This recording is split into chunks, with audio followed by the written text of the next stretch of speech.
اب میں نے خطاب کے لیے دعوت دینی ہے۔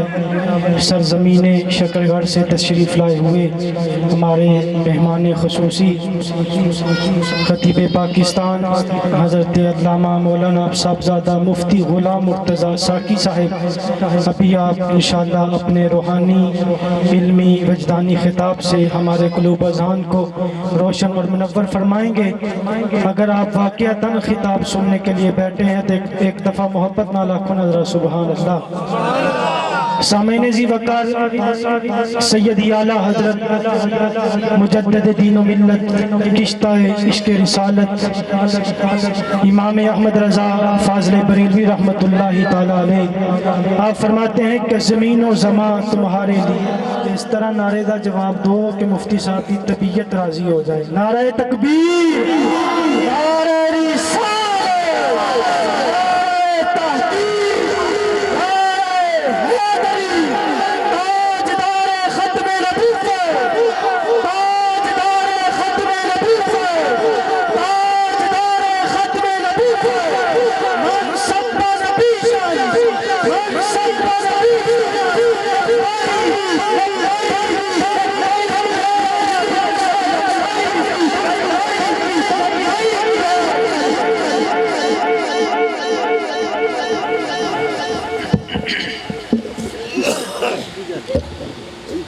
بسم اللہ الرحمن الرحیم، نحمده ونصلی ونسلم علی رسولہ الکریم، اما بعد فاعوذ باللہ من الشیطان الرجیم، بسم اللہ الرحمن الرحیم، وما ارسلناک الا رحمتا للعالمین۔ صدق اللہ مولانا العظیم وبلغنا رسولہ النبی الکریم الامین۔ قال اللہ تبارک و تعالی فی شان حبیبہ مخبرا وعامرا، ان اللہ وملائکتہ یصلون علی النبی یا ایہا الذین آمنوا صلوا علیہ وسلموا تسلیما۔ درود پاک بآواز بلند پڑھ لیجئے۔ الصلاۃ والسلام یا سیدی وعلی آلک واصحابک یا سیدی یا حبیب اللہ، الصلاۃ والسلام علیک یا سیدی یا نور اللہ، وعلی آلک واصحابک یا سیدی یا رحمت للعالمین۔ آج کا یہ اصالِ ثواب کا پروگرام حضرت قبلہ صوفی باصفا صوفی محمد سلیم نقشبندی نقیبی صاحب آپ کی والدہ ماجدہ کے اصال کے حوالے سے انعقاد پذیر ہے۔ مجھ سے قبل حضرت بڑی خوبصورت گفتگو فرما رہے تھے، اللہ رب العزت ان کا سایہ ہمارے سروں پر تا دے سلامت رکھے، اور ہمارے قرب میں ایک مرد درویش اپنے قبر انور میں جلوہ گر ہیں، جناب پیر طریقت حضرت صوفی محمد اسلم کمال شاہ صاحب رحمۃ اللہ تعالی علیہ، اللہ ان کا فیضان بھی ہمیں عطا فرمائے۔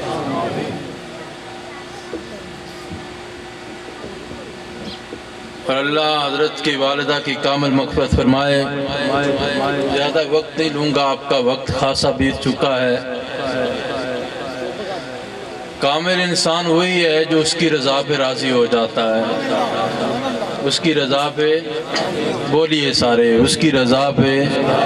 حضرت واصف فرماتے ہیں نا، حضرت واصف علی واصف رحمت اللہ تعالی علیہ، آپ فرماتے ہیں وہ ہنساتا ہے تو ہنستا جا، وہ ہنساتا ہے تو تھوڑا سا آپ کو بولنا پڑے گا، وہ ہنساتا ہے تو، وہ رلاتا ہے تو روتا جا، وہ دیتا تو لے لے، وہ چھین لیتا تو پھر بھی راضی ہو جا۔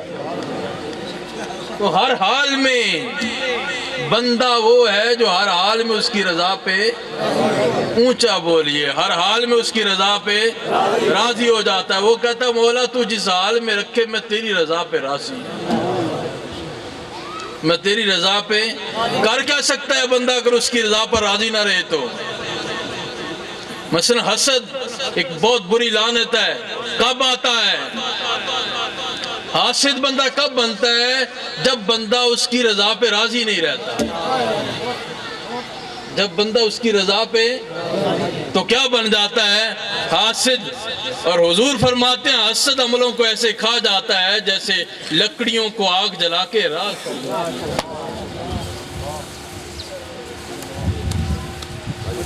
جیسے آگ لکڑیوں کو جلا کے راکھ کر دیتی ہے۔ تو بابا کامل انسان وہی ہے جو اس کی رضا پہ بولیے، اس کی رضا پہ راضی ہو جاتا ہے۔ اللہ رب العزت ہم سب کو اس کی رضا پہ راضی رہنے کی توفیق عطا فرمائے۔ کائنات میں جسے بھی عزت ملی، کائنات میں جسے بھی رتبہ ملا، کائنات میں جسے بھی مقام ملا، وہ حضور محمد عربی کے قدموں کے طفیل ملا ہے۔ جس سے بھی عزت ملی، تاریخ اٹھائیں تو تاریخ بتاتی ہے کہ حضور کی آمد سے قبل تاریکیاں ہی تاریکیاں تھیں، اندھیروں کا راج تھا۔ تاریخ لکھتی ہے کہ لوگ، ایسا درندگی کا عالم تھا کہ لوگ اپنی ماؤں کو منڈیوں میں بیچنے جایا کرتے تھے۔ منڈیاں لگا کرتی تھیں اور لوگ اپنی ماؤں کے گلوں میں رسیاں ڈال کر منڈیوں میں بیچنے جایا کرتے تھے۔ لوگ اپنے باپ کو منڈیوں میں بیچنے جایا کرتے تھے، بچیاں زندہ دفن کیا کرتے تھے۔ او میرے صاحبو، کون آیا کہ کائنات میں انقلاب آ گیا؟ کون آیا کہ کائنات میں بہاریں چلی آئیں؟ کون آیا کہ کائنات میں رونقیں چلی آئیں؟ کون آیا کہ کائنات کی فضا معطر ہو گئی؟ امام الانبیاء کی جلوہ گری ہوئی اس کائنات میں۔ حضور نے فرمایا کائنات والا، یہ مائیں منڈیوں میں بکنے والی چیز نہیں ہے۔ وہ جنت جو 7 آسمانوں سے اوپر سدرۃ المنتہا کے قریب تھی، مصطفیٰ نے اسے کھینچا اور ماں کے قدموں کے نیچے لا کے۔ نعرہ تکبیر، نعرہ رسالت، نعرہ حیدری، نعرہ تحقیق۔ وہ جنت جو 7 آسمانوں کے اوپر ہے، مصطفیٰ نے اسے کھینچا، ماں کے قدموں کے نیچے لا کے رکھا۔ فرمایا یہ اور منڈیوں میں بکنے والی چیز نہیں ہے، تیری جنت۔ کون سی جنت؟ جس کی خاطر ہم نمازی مولا جنت دے دے، ہم روزے دار مولا جنت دے دے، ہم حاجی مولا جنت دے دے، ہم سخاوت کرنے کے بعد مولا جنت دے دے۔ حضور نے فرمایا وہی جنت تو تیری ماں کے قدموں کے نیچے، وہی جنت تو تیری ماں کے قدموں کے نیچے۔ بولنا ذرا، وہی جنت تو تیری ماں کے قدموں کے نیچے ہے۔ اگر آپ توجہ دیں تو ایک اور جملہ دینا چاہتا ہوں۔ پاؤں یہ جسمانی باڈی کا سب سے اسفل حصہ ہے، سب سے نچلا حصہ کیا ہے؟ پاؤں۔ آئے ہائے او صاحبو، جس کا مقام یہ ہے، جنت جس کے پاؤں کے نیچے ہے، اے جس کے پاؤں کا یہ شان ہے، اس کے سر کا کیا مقام ہوگا؟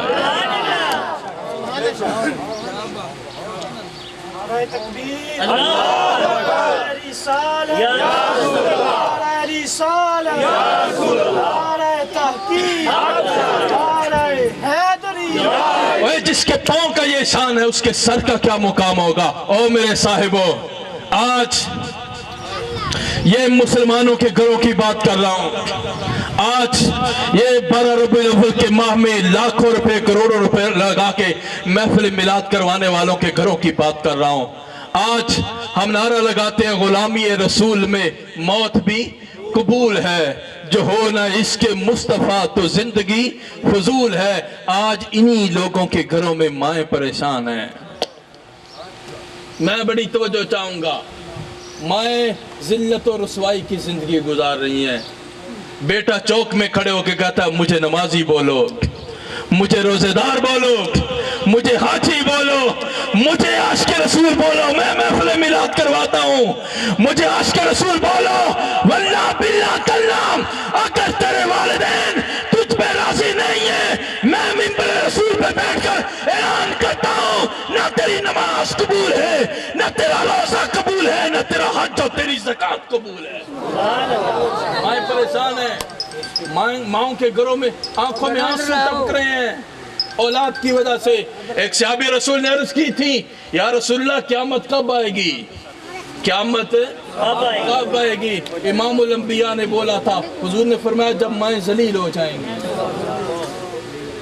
جب مائیں ذلیل ہو, بولیے نا, جب مائیں ذلیل ہو جائیں گی. آج مائیں بٹ رہی ہیں 15 دن کے لیے بیٹوں کے ہاں.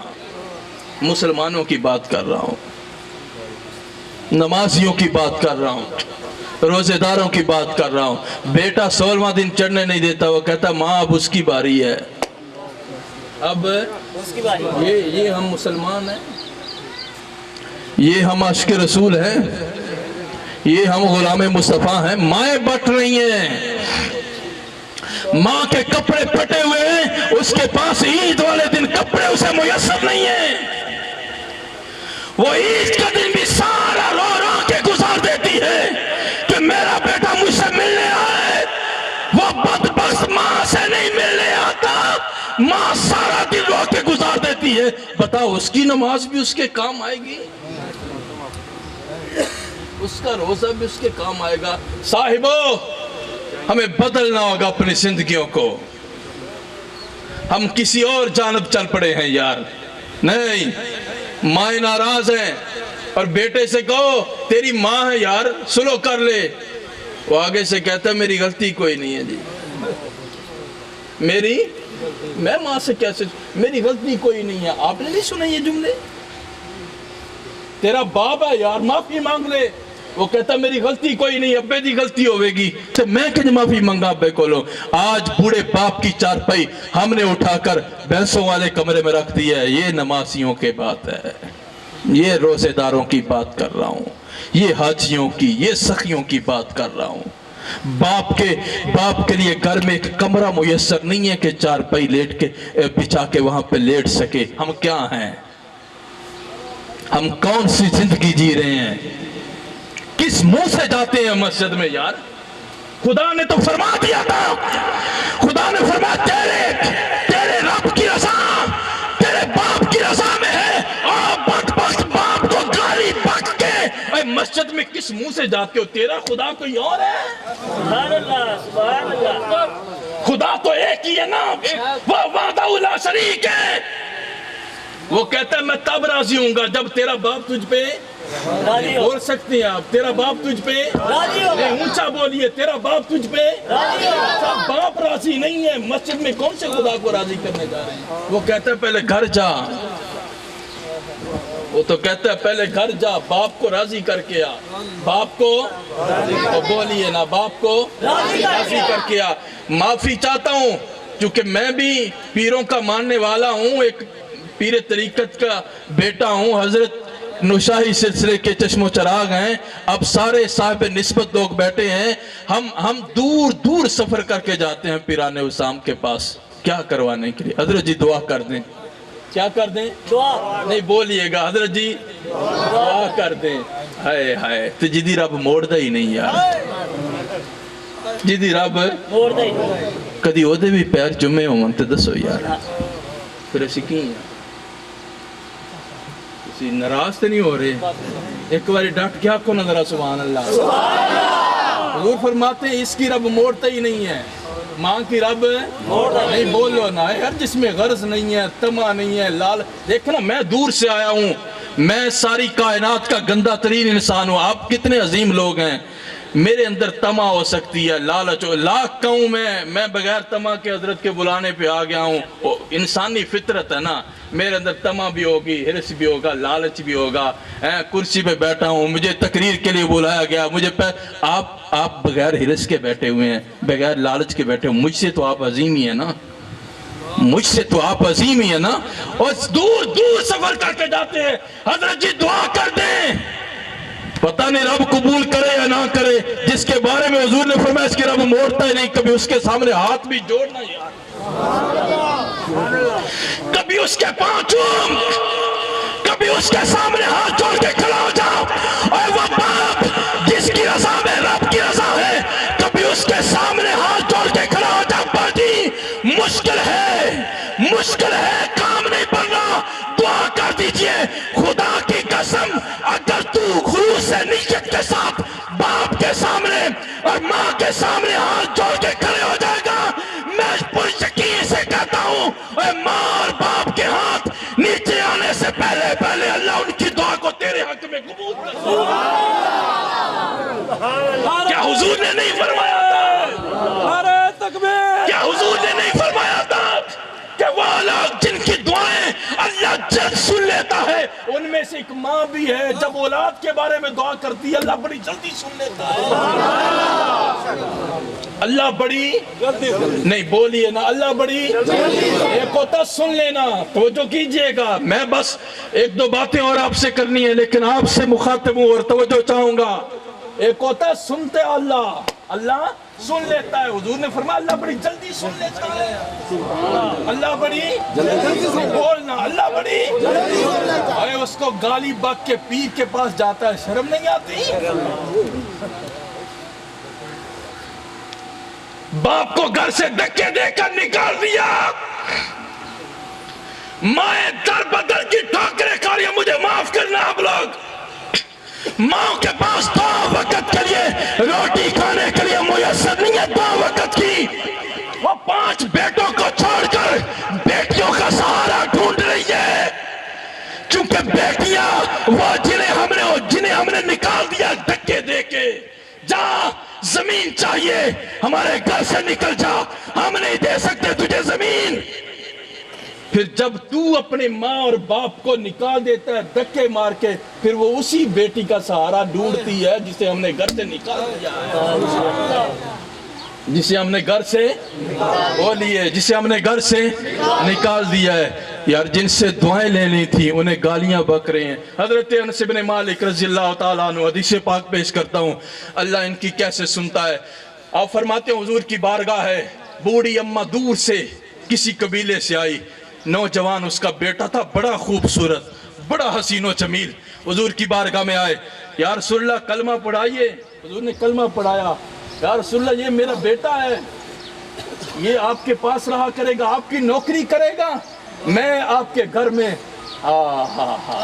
بیویوں کی نوکری کروں گی، رہنے لگے، توجہ چاہوں گا، انس بن مالک فرماتے ہیں بڑا ذہین تھا، بڑا لائق تھا، بڑا خوبصورت تھا، حضور کی باتیں سننی، حضور کی بارگاہ میں بیٹھنا بڑا منظور نظر ہو گیا، جلدی فرماتے ہیں دیکھتے ہی دیکھتے ابھی کچھ عرصہ ہی گزرا تھا، وہ نوجوان بیمار ہو گیا، کیا ہو گیا؟ بیمار ہو گیا، بیماری نے اتنا طول پکڑا، دیکھتے ہی دیکھتے ایک دن ہماری آنکھوں کے سامنے اس کی روح کب سے انسری سے پرواز کر گئی، پریشان ہے صحابہ، وہ اس کی ماں کو کیسے بتائیں جو سارا جگ چھوڑ کے، یہی تو اس کی کل کائنات تھی، جسے وہ لے کر آمنہ کے لال کی بارگاہ میں آن بیٹھی تھی، کیسے بتائیں اس کے دل پہ کیا گزرے گی، کیسے بتائیں امام الانبیاء کو بلایا گیا، یا رسول اللہ یہ اماں کا بیٹا چل بسا ہے، امام الانبیاء کی آنکھوں میں آنسو ہیں، آنسو چھلک پڑے، اس کی میت سامنے پڑی ہے، توجہ جاؤ گا حضرت جی، تھوڑی دیر کے بعد حضور نے آنسو کو پوچھا، چہرے پر رونق آئی، حضور نے فرمایا صحابہ اس کی ماں کو بلاؤ، کس کو بلاؤ؟ میں بڑی توجہ چاہوں گا، کس کو بلاؤ؟ اور اونچا بولیے نا، کس کو بلاؤ؟ بلاؤ اس کی ماں کو، اب کائنات کا امام جلوہ گر ہے، صحابہ کا مجمع لگا ہوا ہے، نوجوان کی میت سامنے پڑی ہے، ماں آئی، جب اس نے اپنی آنکھوں کے سامنے وہ کڑیل نوجوان کا لاشا پڑا دیکھا، حدیث کا میں ذمہ دار ہوں، مسلم میں نہ ہو، بخاری میں نہ ہو، میں ذمہ دار ہوں۔ حدیث میں آتا ہے اس نے وہ جب دیکھی سامنے میت پڑی ہے، اس کی پاؤں کی جانب، چارپائی کے پاؤں کی جانب وہ بیٹھ گئی، چارپائی کے پاؤں کی جانب بیٹھ گئی۔ کون؟ نہیں بولیے نا کون؟ حضور دیکھ رہے ہیں سامنے کھڑے ہو کے، صحابہ کا مجمع لگا ہوا ہے، تو ہن ماں نا اللہ نہ گلاں کرن لگی۔ تسی کہہ سکتے ہو سبحان اللہ یار، اور نہیں اچھی آگ سبحان اللہ۔ اللہ نہ گلاں کرن لگی تو کہنے لگی مولا میں سب کچھ چھوڑ چھاڑ کر، قبیلہ، رشتہ داریاں، برادری، سارا کچھ چھوڑ چھاڑ کر یہی میرا تھا ایک، اسے بھی لے کر تیرے حبیب کے قدموں میں آن بیٹھی تھی، ایسے لے کے جاؤں گی تو لوگ تو تانے دیں گے، میرا کیا جانا ہے، تیرے حبیب کو باتیں ہوں گی، تیرے حبیب کو باتیں ہوں گی، لوگ باتیں کریں گے، محمد کے پاس لے کے گئی تھی، تو میں انہیں جواب کیا دوں گی، کس سے باتیں کر رہی ہے، کون؟ حضور سامنے، حضور نے نہیں کہا اماں چپ کر جا، کیا کہتی ہے، چپ کر جانا، ایسی باتیں کیوں کر رہی ہے، تو لوکی کی کہن گے تے تیرے یار نو تے تیرے حبیب نو تانے ملن گے، تے انج کر مینوں مردہ نہیں چاہیے، مینوں مردہ مینوں زندہ چاہیے، مینوں زندہ چاہیے۔ اچھا حضور نے نہیں روکا، میں بڑی توجہ چاہوں گا، کتنا نورانی چہرہ ہے، اللہ آپ کو سلامت رکھے، اللہ آپ کے امامے کو سلامت رکھے، اللہ آپ کی جوانی کو سلامت رکھے۔ ہائے ہائے، میں زندہ چاہیے مجھے، کس سے کہہ رہی ہے؟ حضور نے نہیں فرمایا اماں کبھی مردے بھی زندہ ہوتے ہیں، چپ کر جا، کیسی باتیں کرتی ہیں، چپ کر جا، کیسے نہیں؟ حضور دیکھ رہے ہیں صحابہ کا مجمع لگا ہوا ہے، جب ماں نے چولی کو بلایا مولا میں مردہ نہیں چاہیے، مجھے زندہ چاہیے، میں قبیلے مردہ نہیں لے جانا چاہتی، مجھے میرا بیٹا زندہ چاہیے۔ اٹھا بخاری، اٹھا مسلم، حدیث میں آتا بھی اس ماں کی چولی نیچے نہیں آئی، رب نے کہا جبریل جا اور اس ماں کے ہاتھوں کو نیچے آنے سے پہلے اس کی روح کو اس کے بیٹے کے جسم میں واپس کر دو۔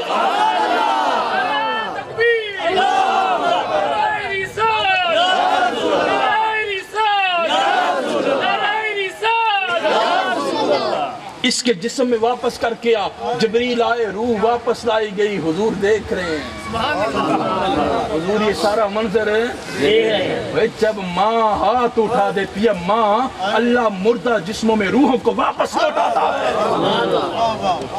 اسے گالی بکتے ہو، اسے پریشان کرتے ہو، اس کو گھر سے دھکے دے کر نکال رہے ہو، اور واہ روٹی کے دو ٹکڑوں کے لیے تڑپ رہی ہے، اور جس کے ہاتھ اٹھانے سے اللہ مردوں میں روحیں واپس کرتا ہے، یار مردوں میں روحوں کو واپس کرتا ہے اس کو نہیں۔